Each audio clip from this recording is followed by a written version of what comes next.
Welcome to our channel. Today we how to set up inventory synchronization using Syncee and Shopify. Full guide step by step clearly. To set up inventory synchronization using Syncee and Shopify, begin by logging into your Shopify account. Navigate to the Shopify App Store. Search for Syncee and click on the app to access its page. Click on the Add App button to start the installation process. Authorize Syncee to connect to your Shopify store by following the prompts. Once installed, open the Syncee app from your Shopify dashboard. Choose Add New Supplier to start the synchronization process. Select a supplier from the list or add a new one by entering their details.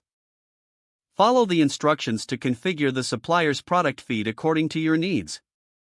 Make sure to set the appropriate synchronization settings for your inventory, like updating frequency. After configuring the feed, ensure the product categories align with your Shopify store. Initiate the product import process to bring in the selected inventory items. Review the imported products to confirm they match your requirements. Adjust any product information directly in Syncee if necessary. Once satisfied with the product listings, proceed to publish them to your Shopify store.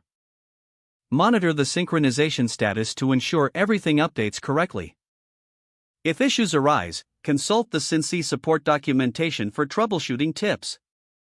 Regularly check your inventory levels through Syncee to maintain accuracy. With these steps completed, your inventory synchronization should be fully operational. If the page does not load, refresh the browser or try again in a private or incognito window. Make sure you are using the correct email address, then retype it carefully to avoid small typos. If your password is not accepted, use the reset option and create a new strong password you can remember. Check your spam folder for verification or security emails, then complete any requested confirmation steps. Enable two-factor authentication if available to improve account security and reduce unauthorized access risk. After signing in, review your profile details so your contact information and settings are accurate and current.